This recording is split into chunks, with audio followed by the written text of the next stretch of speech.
Step into the ring, it's a wild ride. Jamie and Lauren with their ropes untied. Chairs are flying, rules denied. Professional, unprofessionals with chaos so unintentional. Smackdown stories off the wall. Professional, unprofessionals. No holds barred, no referee. Two voices, body slamming your feet. It's not a show, it's a pedigree. Professional, unprofessional. Professional, unprofessionals with chaos so unintentional. Smackdown stories off the wall. Professional, unprofessionals.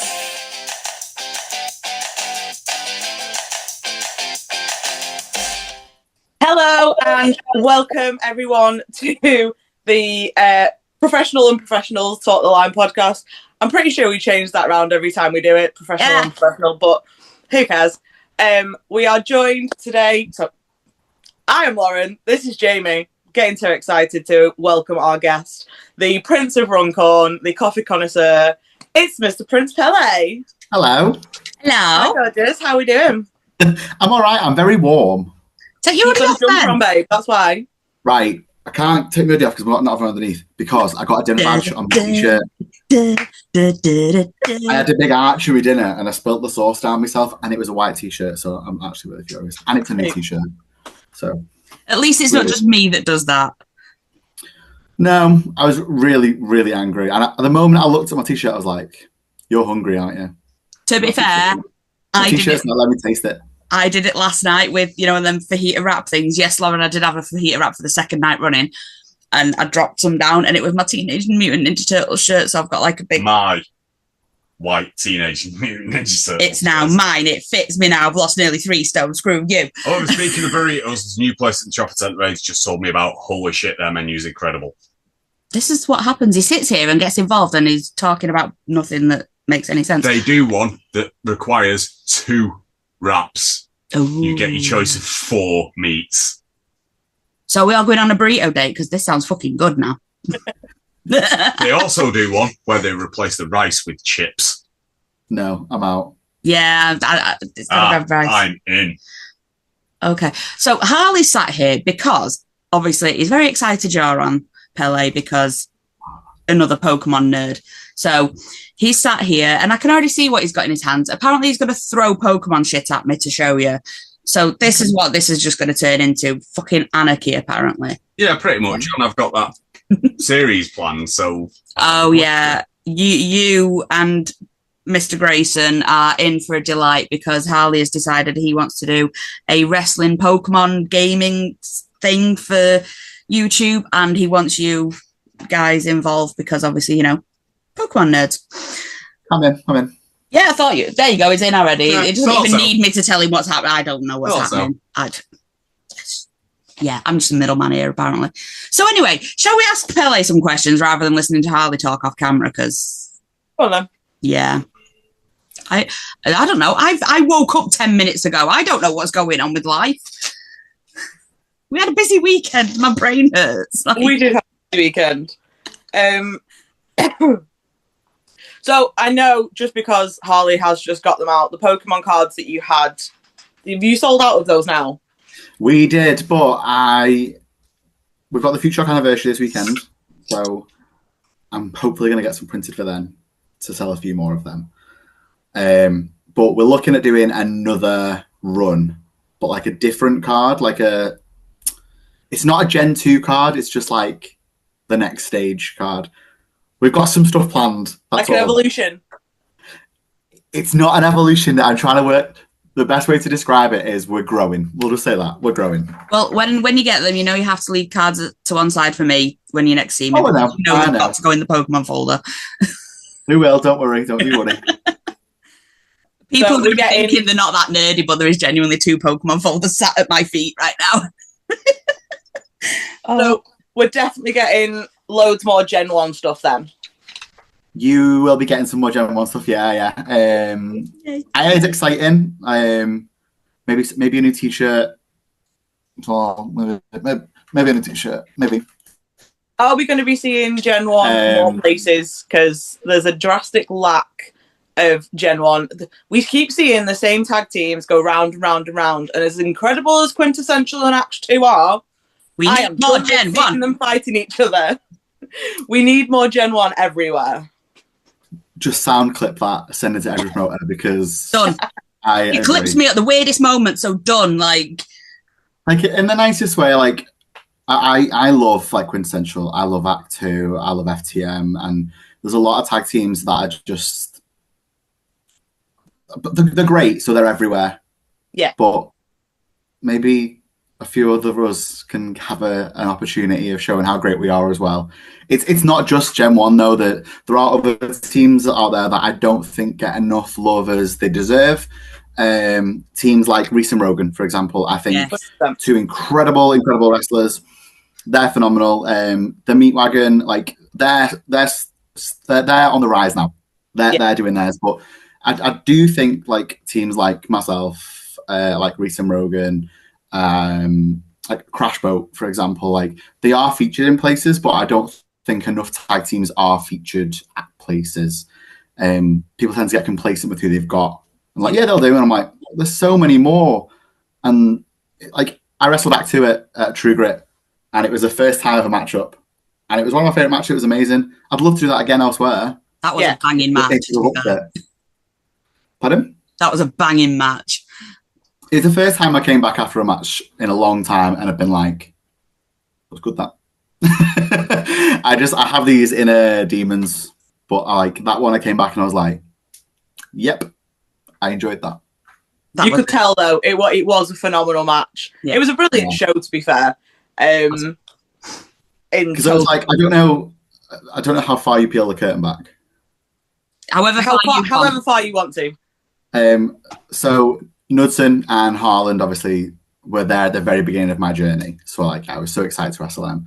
They actually were tagged with Grayson years ago before I started. Okay. They were the crew, but it was not an E, it was a 3, like the K3U. I don't really know. But like they were saying like they wanted that match to be a highlight reel for me and James. Yeah. And it really felt like it was. Like they were so giving, something so lovely, and it was just great. Like it was a nice full circle moment for us. So that's like, we've done Act 2 now. We've not done Quintessential. We've not done we've done FTM? Not done FTM. We did it in a 4 corners match. We did 05 in a 4 corners match. Yeah. Meat Wagon, we had like the comedy match with them. Reese and Rogan never had them. I'm like, give us some teams. BT. Your safety. Harley's just shouted BTT, but be scared for your safety. Yeah, let's not go that far. Which one's BTT? British top team, they're a deathmatch team. No, thank you. I think Nixon and Semtex are lovely. However, no, thank you. Yeah, no, I'm completely in agreement with you there, sweetheart. Like, nope, leave my Pelé alone. I'd love to wrestle them. Don't get me wrong, but I know that they're deathmatch boys, and that's not my vibe. I am too pretty for deathmatch, in my opinion. Yes, you are. Yes, can't get blood in this hair. Hopefully, I mean, there does seem to be a tide turning at the minute, and I say this in the run up to Effie's Big Gay Brunch, where obviously all the spotlight is on pride and queer talent and whatever, but there does seem to be a sort of shift of what people see as queer talent actually being appreciated for their wrestling, not just for the fabulousness. I mean, to me, Tony Wright has been the sort of, not the spearhead, but he's sort of been the sort of poster boy of it. He's so good with his technical wrestling, and he's been given the opportunities recently with like Chris Ridgway and whatever to show that. And I think it does seem to be people like you and Tony and whatever have always been sort of pigeonholed as the gay wrestlers.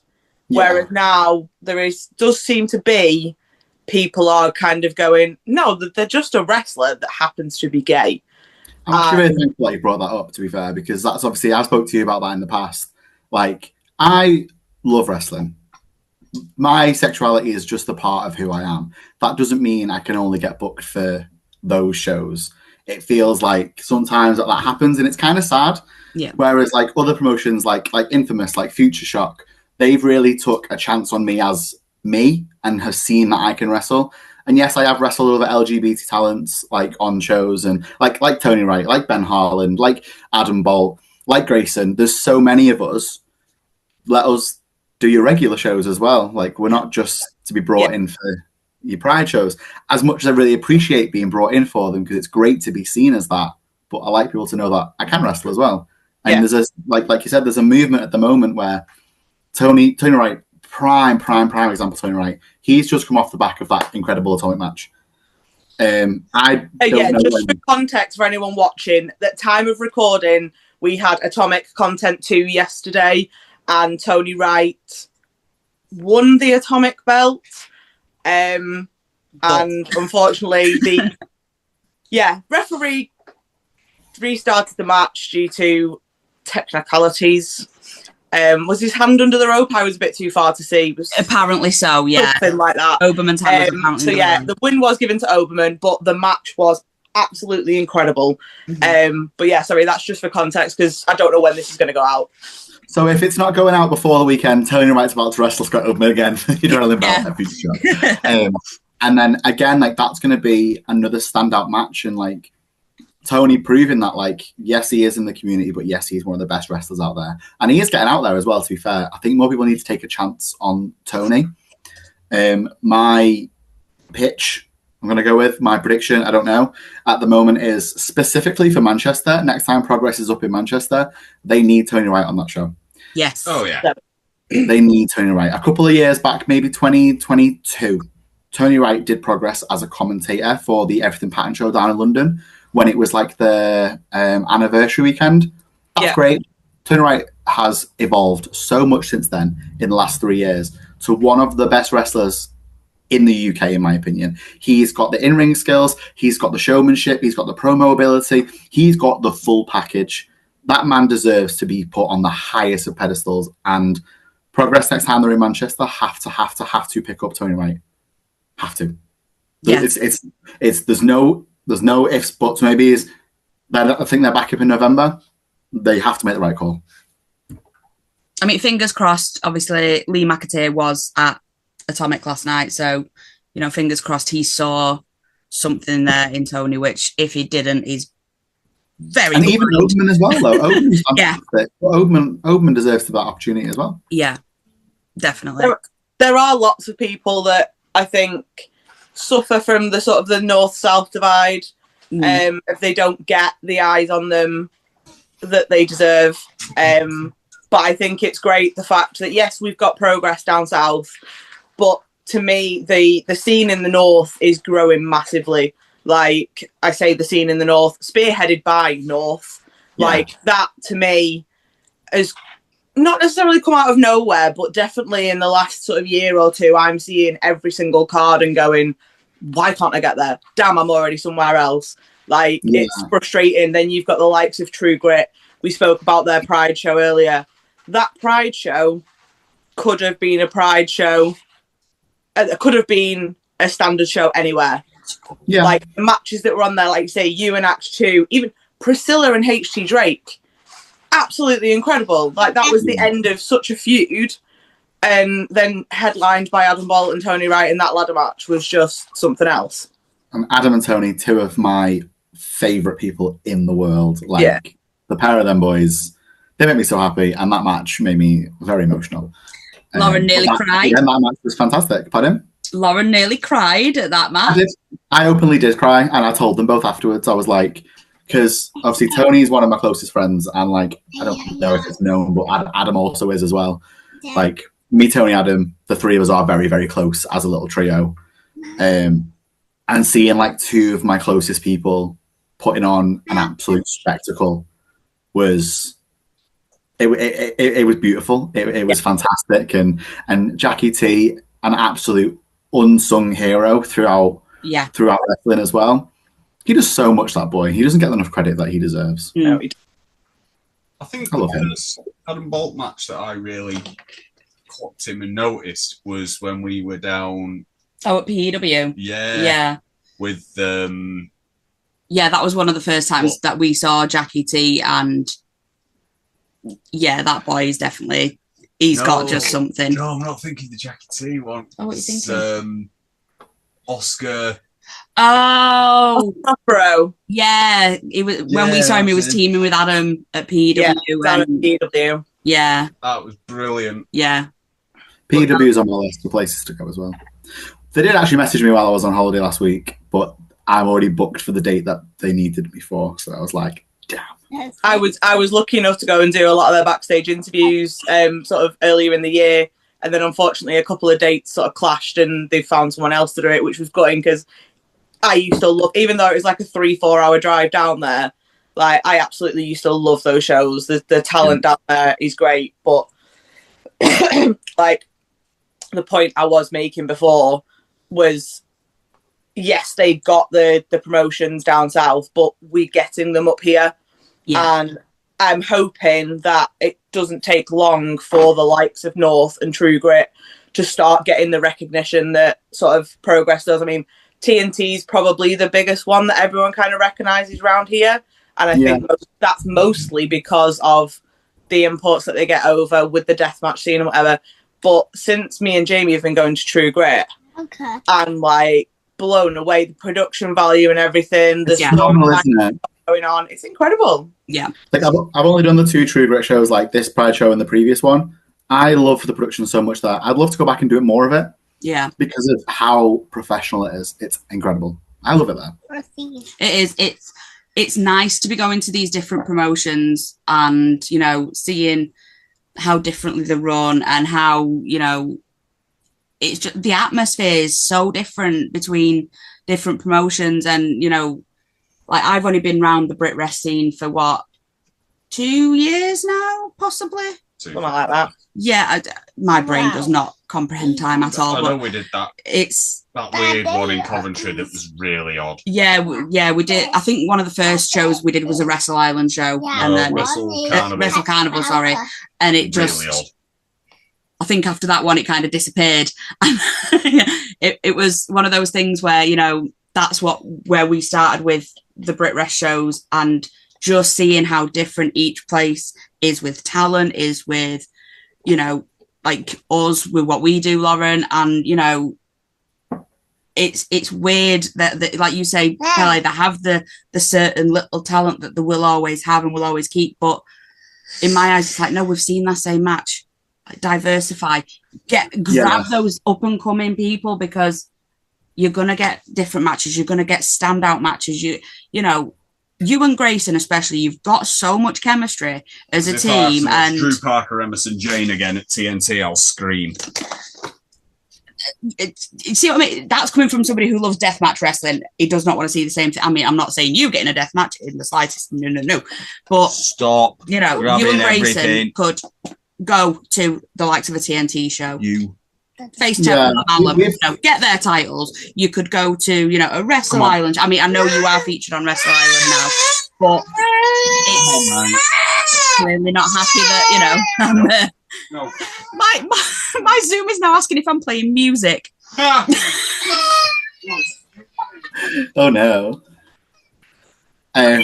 Yeah, it needs to diversify the talent pool, because we are seeing so many of the same matches over and over and over again. We need some fresh, I was going to say fresh blood, but that's too much deathmatchy again. We need some fresh meat in that thing of, you know, we need different types of matches, because as like Lauren said, as much as, you know, Quintessential and Act 2 is a fucking great match. Yeah. I want you guys versus Quintessential. I want you guys versus Act 2. I want like, so this weekend coming up, we've got the 05, and that's the first time, and they've been on shows now for, I want to say, around a year now. Gen 1 has only been alive for, it was a year yesterday was our Future Shock debut, so like to have that first time ever match up just after a year of us both already being there, it feels wild that it's took this long to happen. But I also understand that as well, because there's only limited spaces on cards and things like that, and people like to get tickets in, so they want to bring in who they trust and who they want, and I get that. I fully understand that. However, there are like some promotions that will take a chance on things, so like Infamous, for example, letting me have this open challenge that I've been doing for this year. So obviously the first one was Adam Bolt. Adam Bolt's first time at Infamous. There you go. That's a new face in straight away. He also brought Jackie T with him. Another new face. And like I said in that promo when I first did it, I was like, the only rule I kind of wanted for people to do that challenge was you couldn't have been Infamous before. I wanted to bring a new face in. And like, this is like a full curtain peel now for you, by the way. Like, I'm sorry, but people need to understand that was a legitimate open challenge. Like, I'm not saying the whole time the plan was to get Adam Bolt in. It wasn't. The whole time, the plan was to see who reached out to Infamous, who wanted that shot, who was like, hey, I'll take this match. I'll take it. However many people applied for it. I don't know who fully applied. I just got the, it's you and Adam. Sick. Yeah. But I know people that did apply for it, and even when it was back then, it had been amazing. So that's why when we did the 8-person challenge, like the 8-person thing, again, that was like, all these people that are in this asked to do it. Yeah. Like, obviously, Grayson had been on thingy before. Tony had been on before. So, like, again, it was more faces. It was Dr. Proctor's Infamous debut. It was Slam's Infamous debut. Sador's Infamous debut. Conor Riley's debut. Even the next one coming up in September, it's Charlie Main's debut. Like, I want to keep bringing these new people in and letting them have a new crowd to perform in front of. Yeah. Like, again, with like, I fucking love a good curtain peel, mate. Charlie Main was the whole charming Charlie Main. Obviously, he's one of my partners at Wrestle Island. I know he's bringing a different gimmick to Infamous. He wants to try his Maniac gimmick. That's the perfect time to go and do it. It's something new. Yeah. And the fact that like DJ and the rest of the Infamous team have taken that chance on him, I'm so thankful for, because I'm like, this is going to be sick. And I hope that this open challenge stuff can continue. Yes. To try and get people in. Like, I want people to come in, show what they can do in front of a new crowd. It's like, I wrestle for Wrestling with Pride in Newcastle every now and again. I've been in a bit of a story at the minute of one of the guys there called Spawn. Spawn is a 17-year-old superstar. I have never seen someone with so much untapped potential before at that young of an age. He is incredible, and he's going to be huge. He was on Firestarter Wrestling on Saturday in Halifax. Charlie was on the show, but like Dan, the other guy from Royally Charmed and Dangerous at Wrestle Island, he went to the show, and I was just messaging him. I was like, hey, how's the show going? I was going to come up, but I was so tired. And he was like, oh, really good. There's a guy called Spawn here has just put on the match of the night. He's a superstar in the making. Yeah. He's incredible. And his dad's a wrestler as well, called Prince Dagon as well. So that's always cool. Oh, wow. Yeah, that might be another Pelé Open Challenge answer. I wrestle Spawn. I want someone new. Prince. Winner claims the title. Oh, no. Oh. I actually want to drop Prince. I'm going to be honest with you. I'll tell you that now. I think I want to drop Prince. Are you evolving to King? Is that it? Oh, not until my dad's dead. That was really rude. Sorry. I was going to say that was like really. Nah, fucking dad's still here. Like, Can't be taking Tez's title. Tez's title's going nowhere. No, I just. His dad is an absolute legend. He's a good guy. I'm just kind of bored of Prince at the minute. Even when people are trying to kick him out of wrestling shows because they don't know who he is. And who was that? I was just curious. Who was that? I can't remember who it was, but it was an Infamous. It was Ben Cecil. Was it Ben? It was Ben Cecil. I remember standing there watching, and I just laughed because Tez handled it amazingly. And Ben had such a attempt at a professional sort of approach to it, and I was just sat behind merch giggling to myself. Yeah, Ben Cecil tried to remove my father from Infamous. My paid ticket father, by the way. He didn't come in for free. He paid for a ticket. He did come in through the back door, though. Yeah, I know, because he's an idiot. So how did this happen? Like, I need to know this story. Like, what had happened? So I believe it was the Adam Bolt match. Yes, it was. So him and my uncle Craig had bought tickets in advance. and I'd said to, I think Stacey was on the door. I think it was her. And I was like, my dad's coming. I was like, I don't know when he's here, but can you just drop me a message when he's here? I need to just see him for something. And she's like, yeah, no worries. So I'm just waiting for Stacey to tell me when my dad's here. And then all of a sudden I get this uproar that my dad has somehow come through the back door of the venue, but I don't get how he's done that at all, because he knows the door. And Ben Cecil tried to get him removed. He'd come through the sort of the side door of the Masonic Hall and had made it all the way to the bar, so was in front of me at merch. And Ben had obviously, from his position prepping for commentary, had seen him and had sort of just followed him in and sort of tapped him on the shoulder, approached him. I couldn't hear the conversation, but I was just watching Ben try and do his most professional sort of, have you paid, sir? Have you paid for a ticket, sir? My dad's like, was spot on. That was a spot on, to be fair. When OTP was like still going, I used to do a lot of Ben Cecil impressions, so I miss OTP. It was good fun. He is a very impersonatable man. Oh yeah, for sure. Yes. Right. Shall we have a quick word from our sponsor, and then we'll come back and we'll have some more fun and stories with Pelé.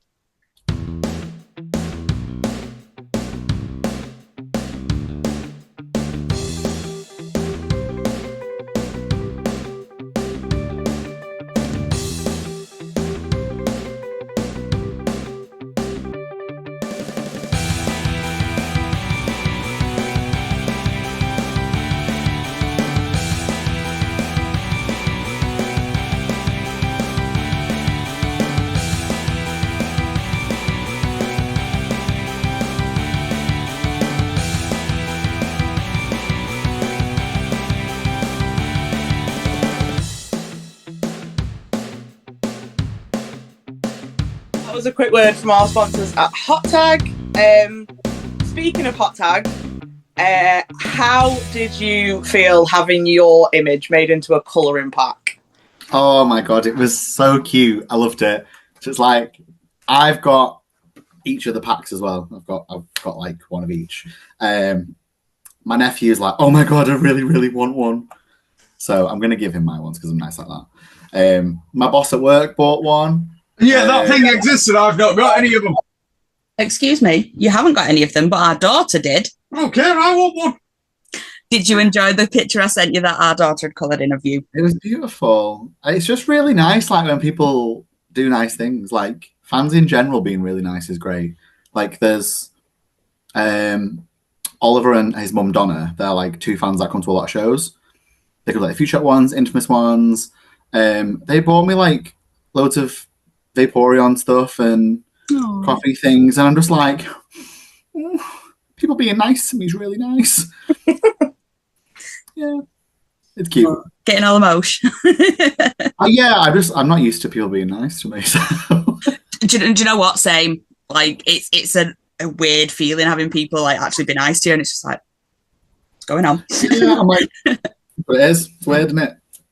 What's the wildest thing you've been gifted? Like, whether it be sort of your favourite thing or proper out there, what's your like standout gift?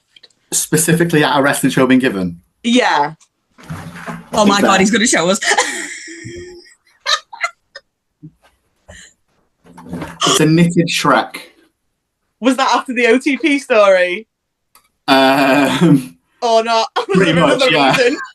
So this is from, I'm not going to say who it's from, but it was a fan and a friend who got me this because they know that I love Shrek, specifically Shrek 2. So it sits in the window of my house.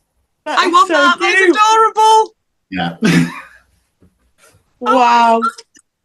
That's some talent though, to be able to knit Shrek. I think they bought it. I don't think they made it because I know that person definitely not knitted that.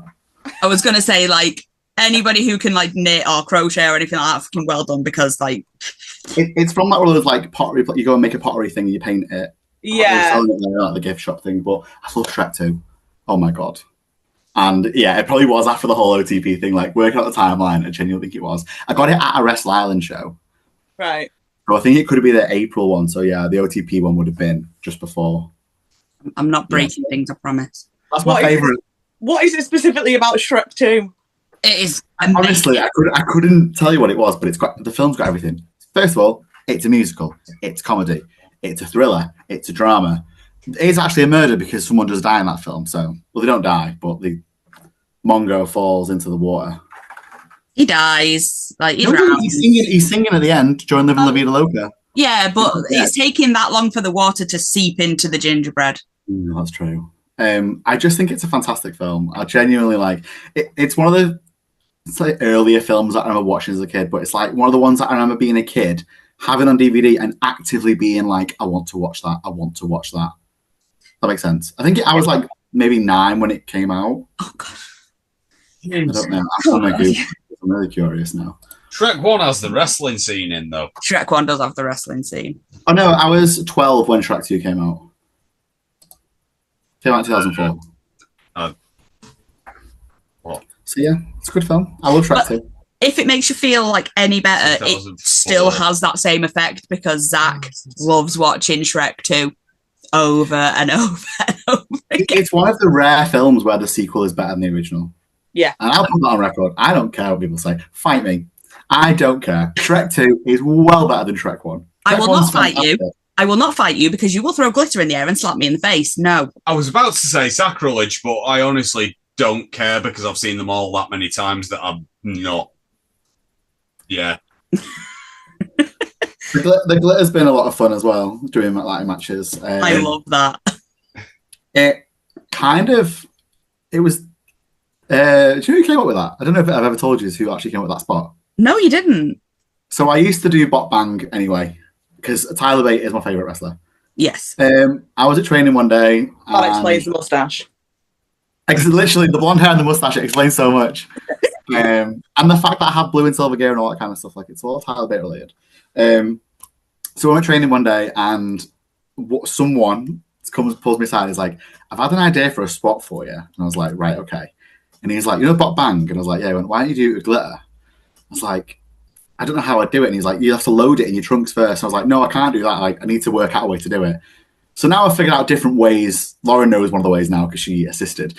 But there's different ways of how I get it done. But this idea came from Chris Ridgway. No. Right. No, but the amount of times people have said to me, they've got this like mad idea or whatever that's completely out there. The amount of times people have told me stories like that and then I've gone, was Chris Ridgway's idea that? I'm like, that man's brain, comedy wrestling is wild.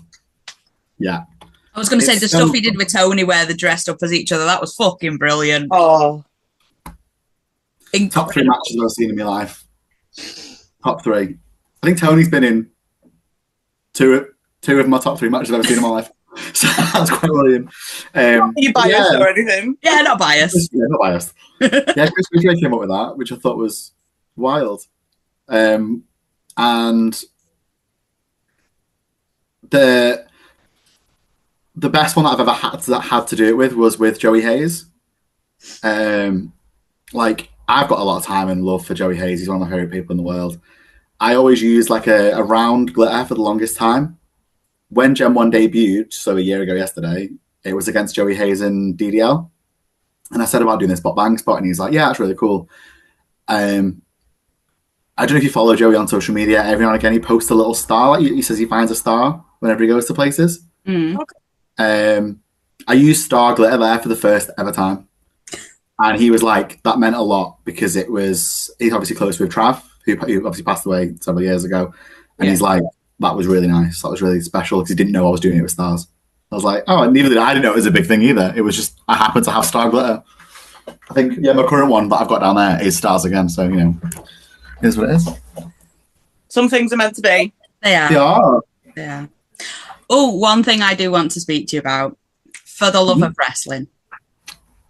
Yes. Obviously, we always have the Future Shock show at that event, and this year's you had a fucking phenomenal match.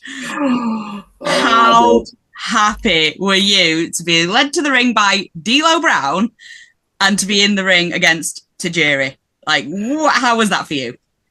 So, obviously, Tyler Bate is my favourite wrestler. my wrestling idol was on the show as well, and I sadly was not in their match, which was Tyler Breeze. So I had my blinkers on. I was like, I'm having Tyler Breeze. And then when the announcement came out that it was Tajiri, I was like, you're lying. Because in my head, that was never an option. Do you know what I mean? It was never going to be a viable thing. But it was so phenomenal that it was like, so Gen 1 and Forbidden Planet against FTM, Bright Strong, and Tajiri with Sonny Ono. And like Sonny Ono, manager icon, like, let's be honest, like, wow. So it was just like a surreal moment because, like, I remember playing the games as a kid and often picking to be Tajiri. Like, his moveset was really cool, and he was with Tori Wilson, who was obviously, like, I love women's wrestling, so anything that's related to that, I'm so game for. But like, we planned a lot of the stuff before Tajiri got there because they were running late or whatever. That man is in like his mid-50s. We weren't sure what he could or couldn't do, so we kind of planned the match around him not doing much. I'm going to be really honest with you. But then Sonny Ono got there and was like, no, they paid to see Tajiri. We're giving them Tajiri. And I was like, oh, sick. And he asked if we had any ideas about things. And I'd mentioned that I wanted to do a glitter spot. I said, I do a glitter slap. And I was like, I'll do it later on. And he was like, no. The start of the match, you're going to go to hit Tajiri with it. And he's going to miss the glitter. And I was like, I'm going to get not misted, but like be so close to the Tajiri miss there. So like that one clip that I've got will forever stay with me, and it's like incredible that I got to do that with my one of like the greatest wrestlers that I've ever graced the ring. So good. I mean, that as soon as that match got announced, I was just like, fucking incredible. And then amazing. Obviously you could single-handedly ruin that match, though. I did. Yeah. I could have ruined it. Yeah. Why? What did I do? Tajiri was high as fuck.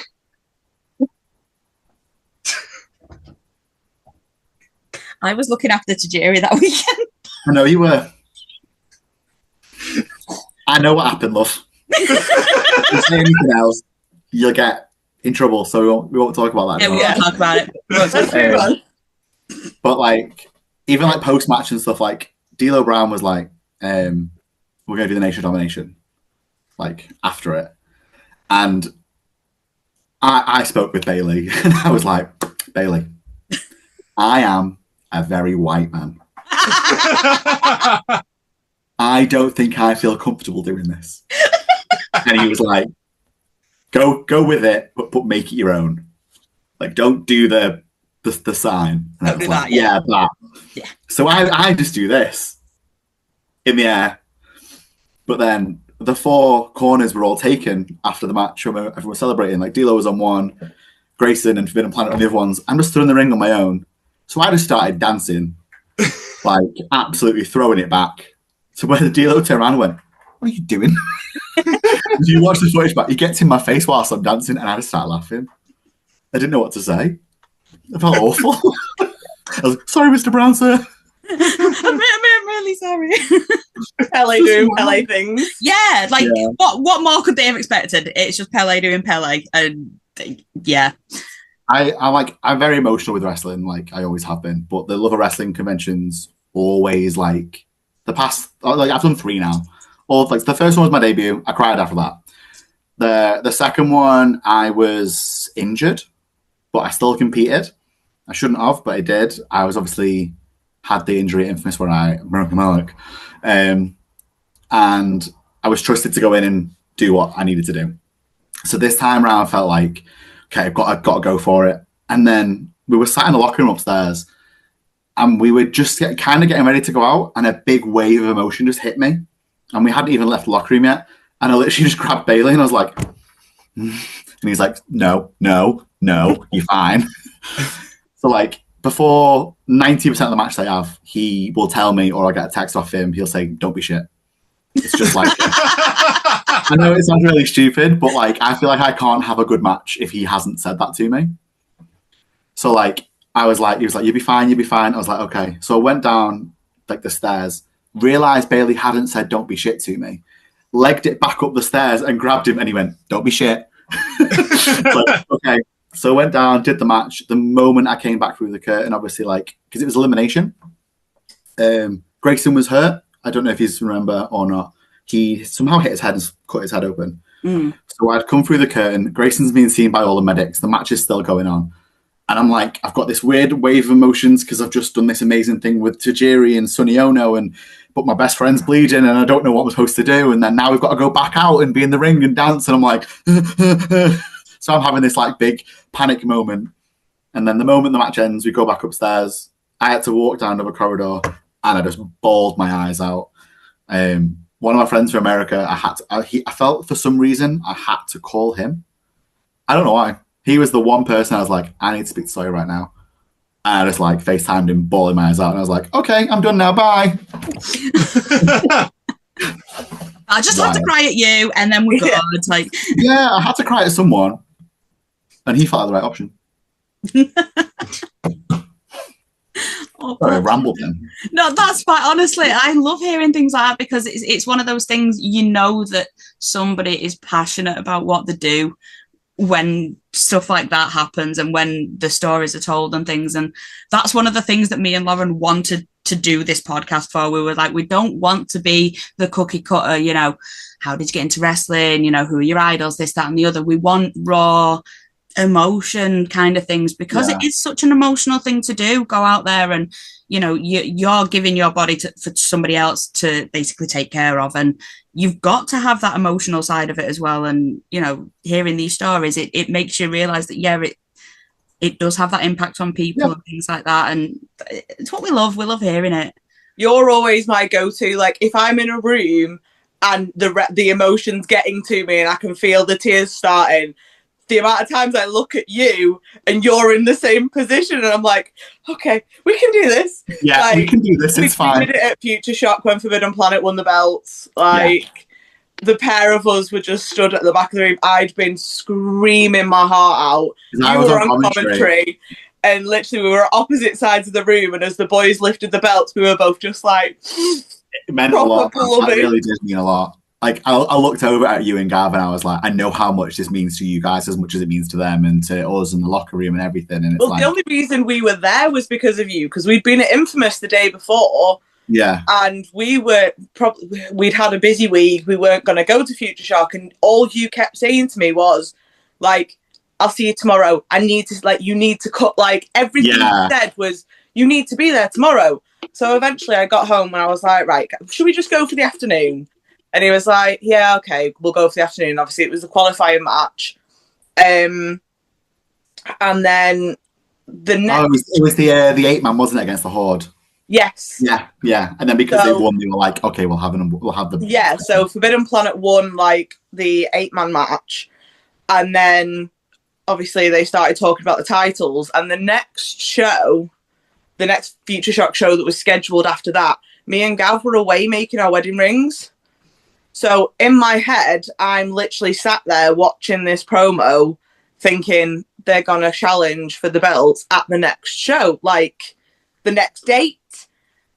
I'm getting more and more fuming, like, we're going to miss it, we can't see it, blah, blah, blah. And then I wasn't even concentrating, and all I heard was later on tonight, and I screamed, looked at Gavin, and was like, can we stay?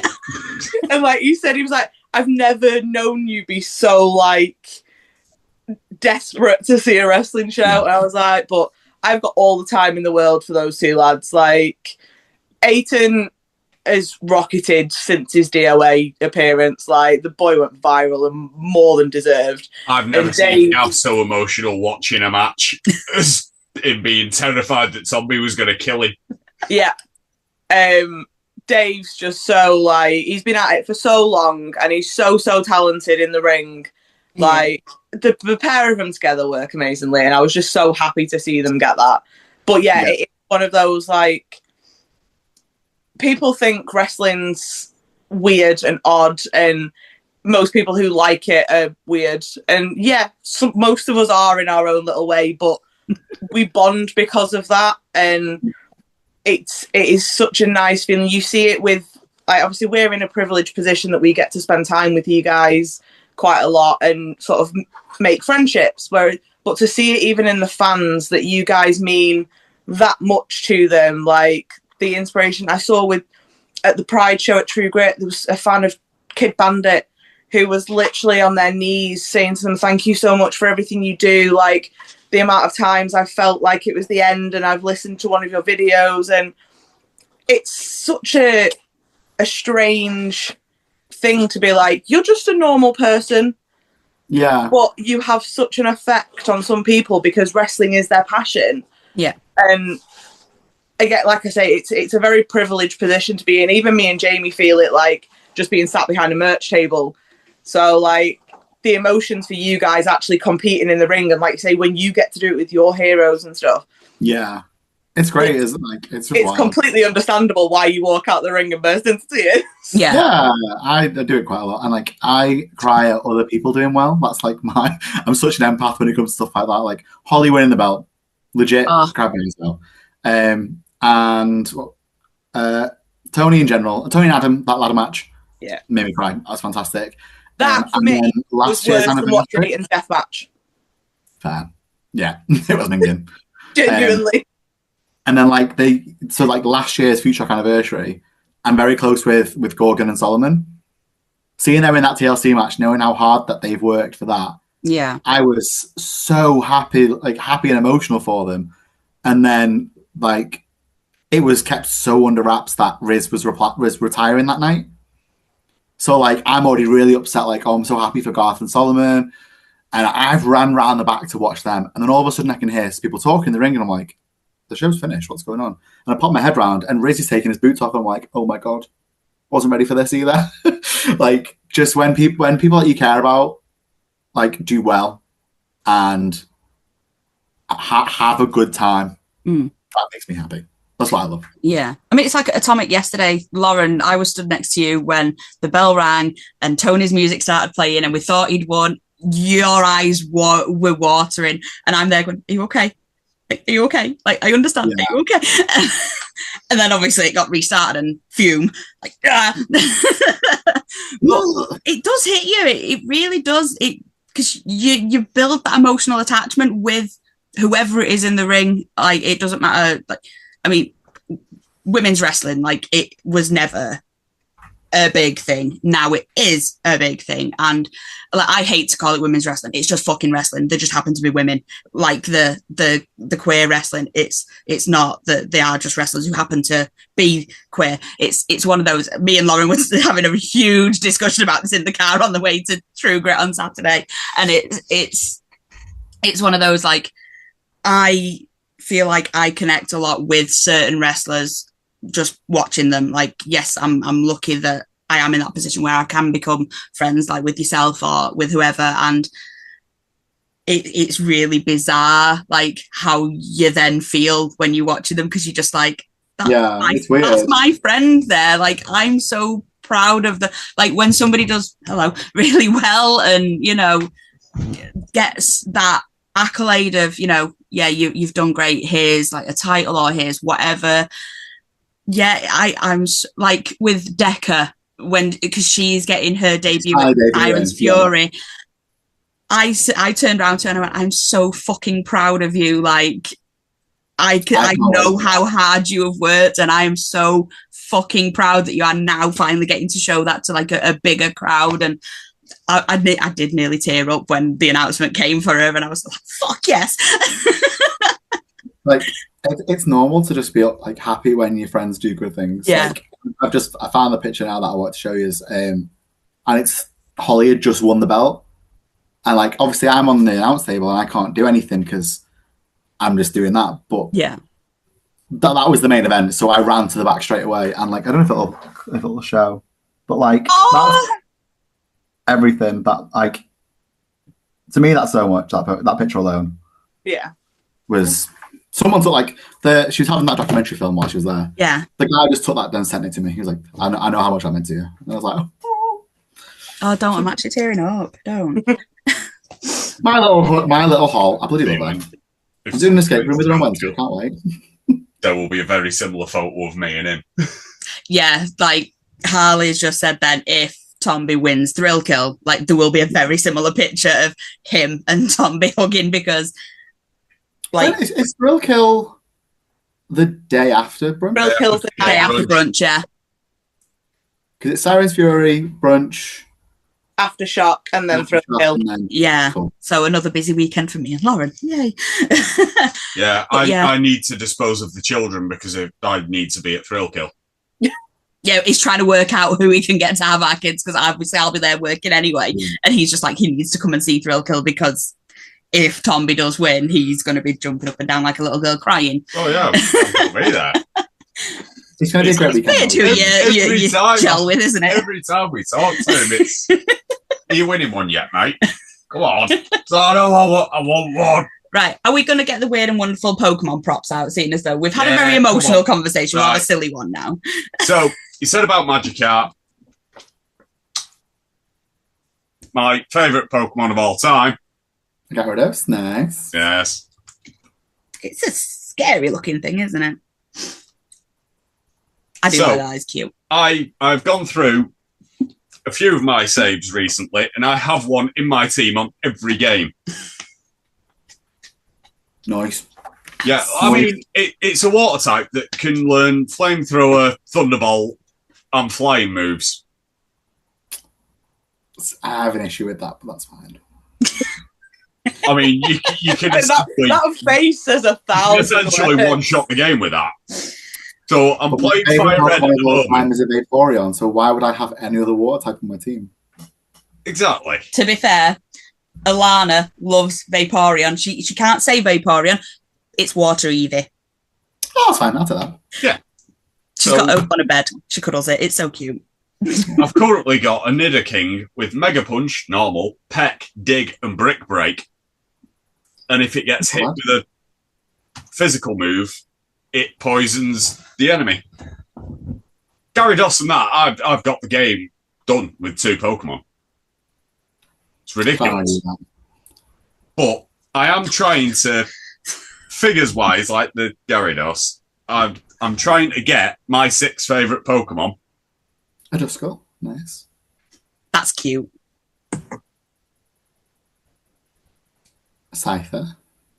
So I've got 3 slots left, and then I think I might get Ben from Riot Zoo to do a same scale of me. Oh dear God. Jamie, you married this. This is I know. Why? This is all on you, Can love. somebody explain to me? Is it the medication I'm taking? Has it made me like a bit? Yes, Okay. quite clearly. However, Pelé, as I was saying, I've got this thing for like a playthrough of like wrestling based Pokemon situation, and I've got like a list of like ones that I can use. Like Hariyama will be Yokozuna, and Machamp will be Brock Lesnar. I think Incineroar I've got as Kane. Yeah. Fire, Black and Red. Yeah, no, he gets the. So I want a bit more variation in it. So if you could be a Pokemon, which one would you be? Oh, for fuck's sake! I told you. But I'll tell you Vaporeon. before the TV started, I was going to get asked that. Yeah, but No, I wouldn't in our be Vaporeon, defense, actually. it's not us two that asked you. It's that weirdo sat over there. No, it's I wouldn't be Vaporeon, actually, because... when the new game comes out. Yeah. I'm thinking I'm going to do it on the new game. So Vaporeon is obviously top dog. But Horlucha, it's the luchador wrestler. I know the one. Is that the one you were going to Rey Mysterio? Yeah. Yeah. All right, cool. My whole Lucha is going to be called Pelé then. Rightfully so. Me, as a lucha, are you messing? I Oh, gosh. want to see full on Lucha Pelé now. Soon. Yay! All I'll say.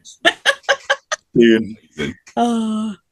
Cool. I'll have to, I'll put that in my note when I remember. Put that in your notes. Put me notes. So I was writing them down, so I'll cross Rey Mysterio out, and Mahal Lucha is Pelé now. It literally had me helping him name these fucking things, and I'm just like, I don't know. One of them has a big hat, and I went, Julia Hart. I don't fucking know.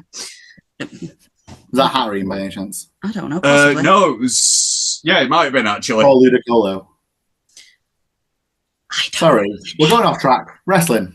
Wrestling. It is We wrestling. go off track all the fucking time. Like, this is normal. Like, Here's wrestling. you've been on our podcast previously. You know we don't fucking talk much wrestling. But I know I can go straight into this new game because one of the starters is Tepig. Oh yeah, so you'll get Embo and Pig Knight. Yeah. Yeah, so Pig Knight looks like Bam Bam Bigelow. So true. So I'm straight in with one there as a starter. So I think I'm going to use the new game to record that one. Have you named your Zangoose yet? No, I've not caught one yet. Well, when you catch one, you know what you are naming it. Oh yeah, my Zangoose is called Kessler. Oh no, Pelé! I had the fucking joy of telling Kessler this. We discussed this in our atomic preview that went out last week, so we felt the need to pre-warn Kessler that Harley had likened him to a Zangoose. I mean, yeah, that's fair. Yeah, I mean, luckily, at first he looked at me like, what the fuck? And then he went, I might be a bit too old. And I went, you're not, though. You're not too old. So I had to pull it up on my phone, showed him it, and he went, oh, yeah, no, that's fine. Thank God for that. You're not going to beat the living shit out of me, even though it's not me that said it. Yeah, was or anything. Bless him. Yeah, I was so happy. I thought, he's going to hit me. Like, he's going to say, like, this is for your husband, smack me in the face, and then I'd have to hit him, which was fine. I'd have hit Harley if that had happened. Not an issue, but, no, luckily, he's so lovely, Kessler, bless him. So he didn't hit me. He told me he accepted it. It was fine. But, Lauren, have you noticed, since I said it, is more the red face paint more? Yeah. Yeah. Although, Shiny Zangoose is blue. Yeah, so he's done both. Yeah. Oh, we have some stupid shit on this show. I've noticed. Yeah. It's fun though, isn't it? It's all right. There could be worse things you could be doing right now. Like, don't know what, but there's something worse, like, rather than talking to me and Lauren about weird bullshit. Yeah. I am very conscious we have taken up quite a bit of your evening after you finish work, though. Oh, that's right. It's all good. Yeah, but we want you to be able to go and have your tea and, you know, do your relaxing stuff. So you make food, have a shower, and then I'm going to get in bed probably. That does sound like a good plan. That's a very good plan. Oh, but we've got another podcast to record, Lauren. We do. But before we log off, Sam, do you want to let everybody know where they can find you on social media, what promotions they like to see you at, and let everybody know how they can follow you? So you can find me on Instagram and X at PrincePelé_. You can find me at, let me get my diary because I've got some good stuff coming up. Now, do remember though, Pelé, this will be coming out. Won't be going out till like September time. So, well, I'm going to tell you all anyway. Future Shock. Future Shock mid-August. Wrestle Island at the end of August.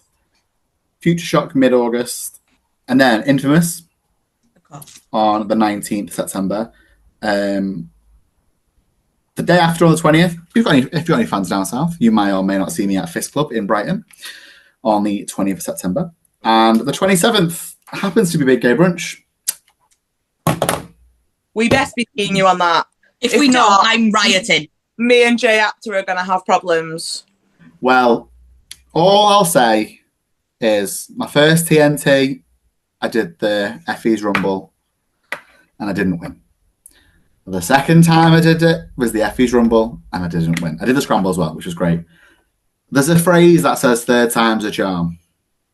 So I do know some of the other matchups that are lined up for Big Gay Brunch already. I know a couple of the singles that are in conversations, and it is already shaping up to be an incredible show. It is. So, it really is. Yeah. But it's what people don't realise. Get rid of the kids Rumble for 2 days. It needs. What was that, Harley? Harley said, "Don't make him have to get rid of the kids for 2 days." That's hard work. One night I can deal with. But yeah, it will not be a brunch rumble without Prince Pelé. It won't. And, you know, last year's one, I did something very memorable in it when I came in and may or may not have spat my load on Joe Blazer's face. So maybe we do that at something fun this year. And on that note, Yeah. On that note, right, I'm going to end it now because I can't deal with that. I'm going to go and laugh and cry in a corner somewhere for 20 minutes. But thank you so much, Pelé, for joining us. It's been an absolute pleasure. We've loved talking wrestling and Pokemon with you, and we will hopefully do it again soon because we do.